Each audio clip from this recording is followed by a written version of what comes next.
வந்துட்டு. Okay, hi, பிஸ்மில்லா. கடைசியா நாங்க நிப்பாட்டிக்கிறோம். மருந்துகளோட அடிப்படை விஷயங்களை பார்த்து நிப்பாட்டோம், அப்படியா? ஓ ஹாய், இந்த நஸ்தாயின் என்ற விஷயத்துல என்ன தேடிட்டு வருஷன், அப்படியா? ஓ என்ன விளங்கிக்கிறீ சொல்லுங்க. உங்களோட தேடல், உங்களோட நாலேஜுக்கு உட்பட்ட விதத்துல என்ன விஷயம் மேல விளங்கிக்கிறீ?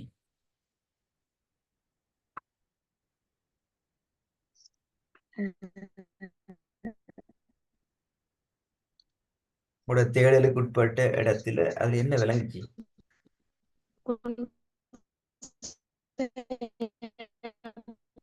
உங்களோட சவுண்ட் கிளியர்.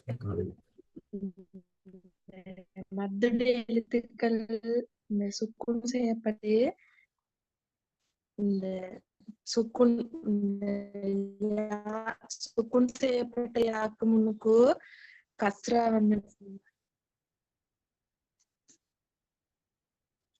சுக்குன் செய்யப்பட்ட யாக்கு முன்னால கஸ்ரா வந்தா அது வந்து மத்து.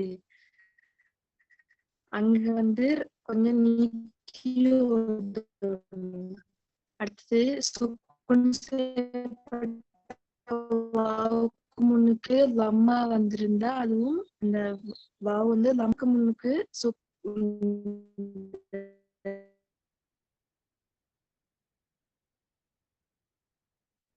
தெரியல, உங்களோட சவுண்ட் விட்டு விட்டு வருது. சவுண்ட் உடஞ்சி உடஞ்சி வருது, நீ பேசுறீங்க சொல்லிட்டீங்க. சவுண்ட் சரியா விளங்கி கொள்ள கஷ்டமா என்ன சொல்றேன்னு சரி.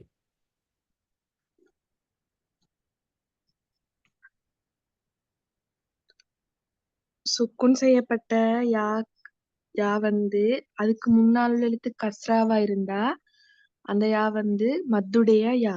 ஓகே, அது சரி.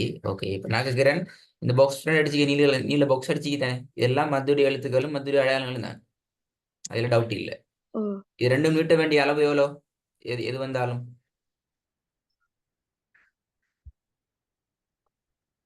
இது 2 அளவு. 2 அளவு. S, good. 2 அளவுங்கிறது செகண்ட். 1 ஒரு செகண்ட். செகண்ட். இப்ப நான் கேட்கிறேன், நஸ்தா இல்ல, நீங்க 1 செகண்ட் நீட்டுறீங்க. இந்த நார்மலாக அளவு ஓது 2 அளவு நீட்டி ஓதுறீங்க, இல்லாட்டி ஓதுறோம். முஸ்தஈன். ஓ அப்படியே ஓதுறோம். நஸ்தஈன் நான் ஓதல் தான் செக் பண்ணுவோம்.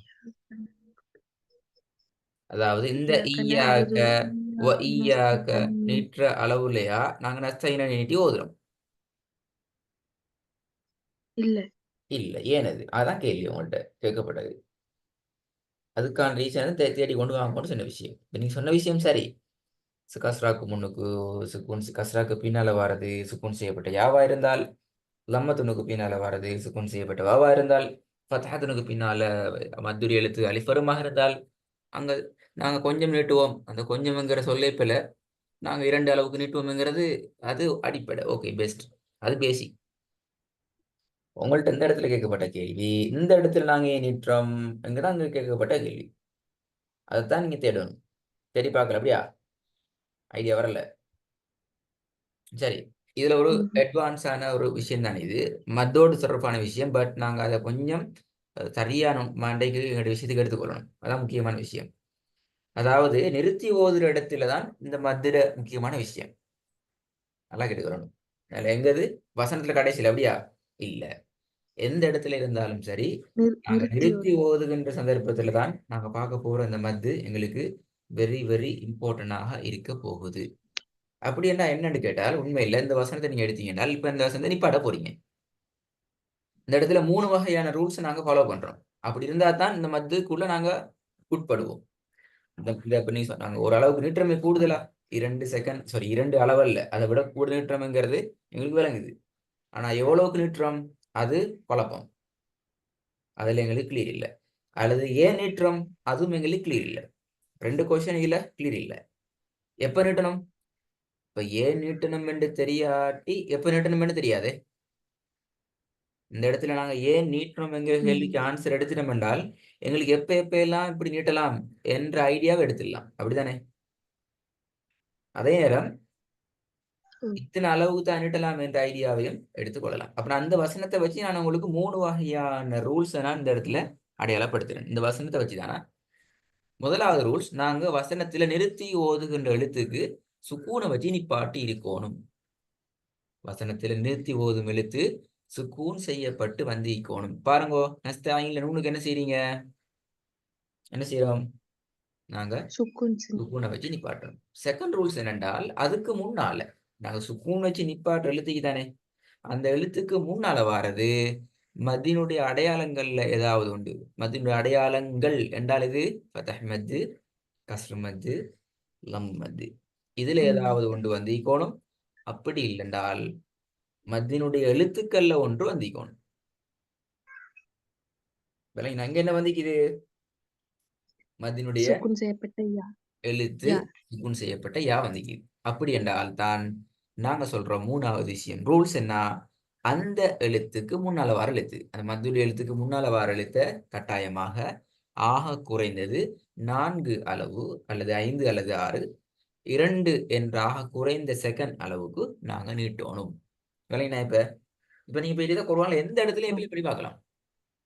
குர்ஆன்ல நீங்க எந்த ஒரு இடத்திலையும் இந்த விஷயத்தை அப்ளை பண்ணி பார்க்கலாம்.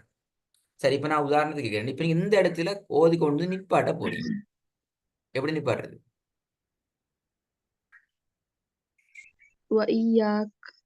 வையாக்கண்ட பிள்ளை ஏன் பிள்ளை? இந்த யா ஹம்சா மத்துடைய எழுத்து. எஸ். அப்ப அதுக்கு முன்னுக்கு வர யா என்ன செய்யணும்?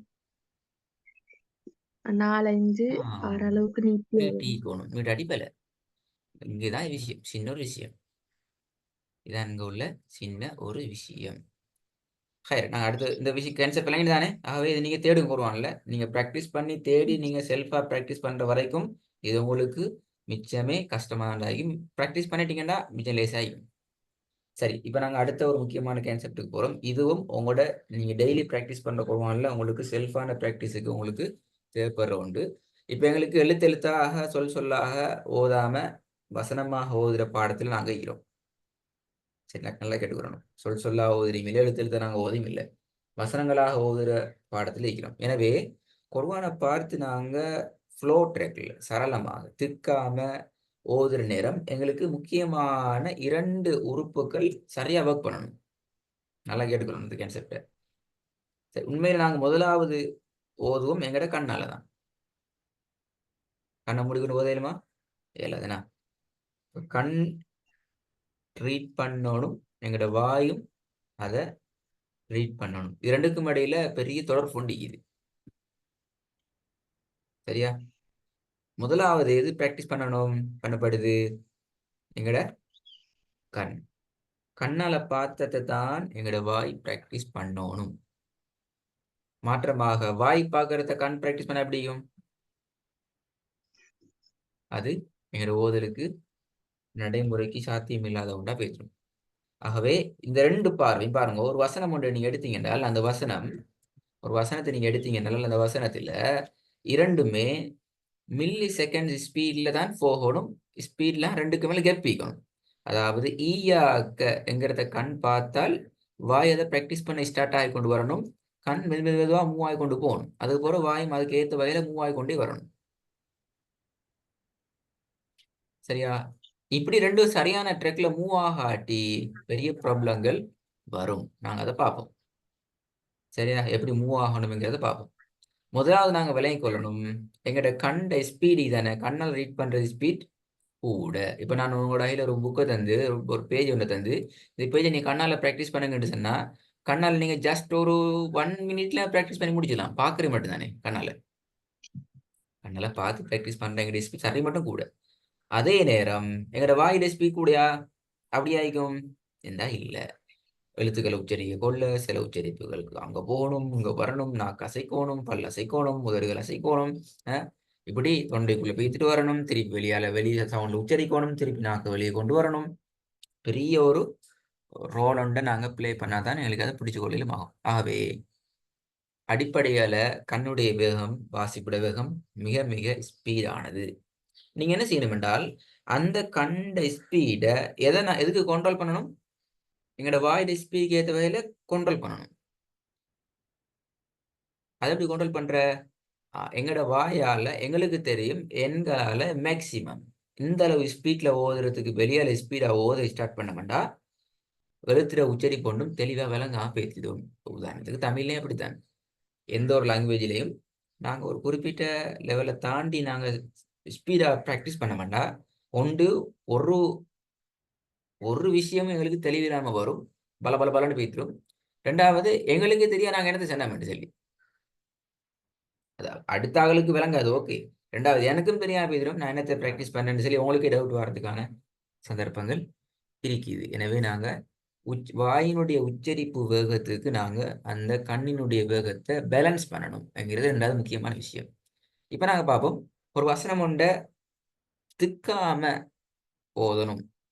இடையில போயிட்டு ஸ்ட்ரக் ஆகி கொண்டிருக்குது, வசனம் ஒன்று ஓதுறோம், இடையில போயிட்டு ஸ்ட்ரக் ஆகி கொண்டு திக்கி கொண்டு முட்டி கொண்டு மோதி கொண்டு இருக்குது என்றால் அதுக்கான நியாயமான 4 காரணங்கள் இருக்குது. இது போல நீங்க ஒரு இப்படிதான் உங்களுக்கு பரிச்சயமான ஒரு வசனத்தை வச்சுக்கொண்டு இந்த விஷயத்தை நீங்க பார்க்க இயலாது. உங்களுக்கு அறிமுகம் இல்லாத வசனத்தை வச்சுக்கொண்டு நீங்க நான் சொல்லித்தர விஷயத்தை பேசிட்டு நீங்க பிராக்டிஸ் பண்ணி கட்டாயம் பாருங்கோ. இதுல ஏதாவது ஒன்றோட நீங்க முட்டி மோதுறதா இருக்கும், அதை நீங்க கிளியர் பண்ணி கொள்ளணும். ஏன்னா நாங்க ஓதுற வசனங்கள் எல்லாம் உங்களுக்கு பெரும்பாலும் ஒரு ஓர்டருக்கு வராது. இப்போ சூரத்தில் பார்த்து அப்படி ஓர்டருக்கு வராது.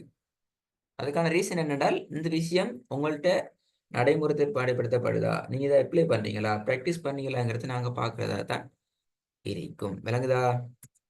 சரி, முதலாவது பாயிண்ட், இவை இரண்டும் ஒன்றை ஒன்று முந்துதல். எதுவும் எது முந்துறது?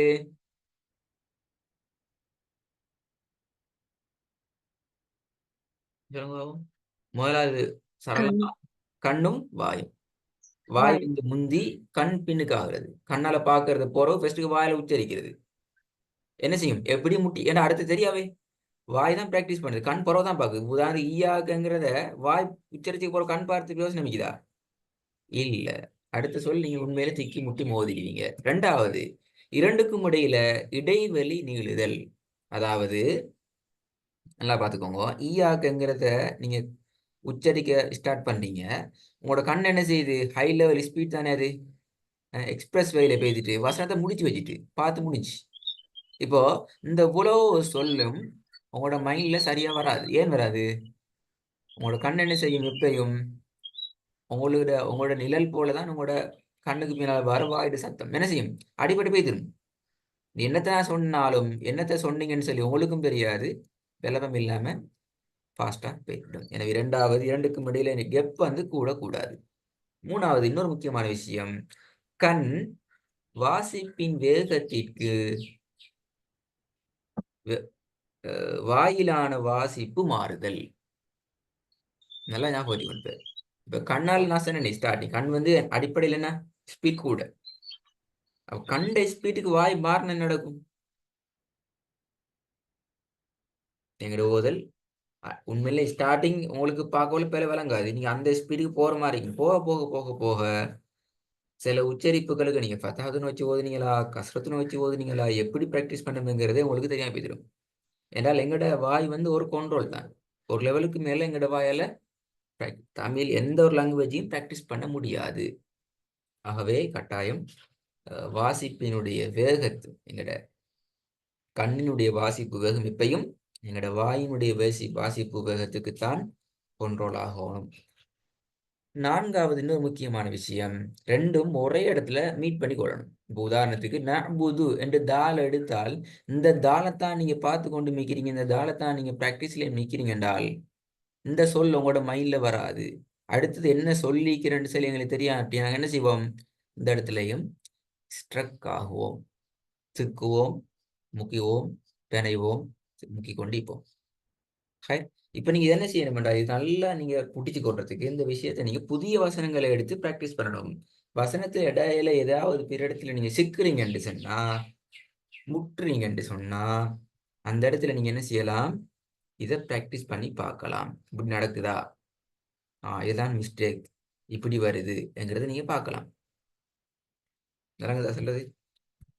இது ரெண்டாவது பாயிண்ட். ரெண்டையும் நீங்க தேடிக்கொண்டு பிடிச்சு கொண்டு வர வேண்டிய, இது ரெண்டுமே முக்கியமான பகுதி. ஒன்றுதான் மத்தோடு தொடர்பான முக்கியமான ஒரு கான்செப்ட். இரண்டாவது திக்காம ஓதுறதுக்கான வழிமுறை. இது ரெண்டும் நீங்க ப்ராக்டிஸ் பண்ணிட்டு வந்து நீங்க அடுத்தது எங்கட ஓதல் ட்ராக்குக்குள்ள நாங்க வருவோம். சரியா? வசன ரீதியான பயிற்றுவிப்பு பகுதி என்ற இந்த கான்செப்ட் முக்கியமாக 13 பிரிவுகளை கொண்டது.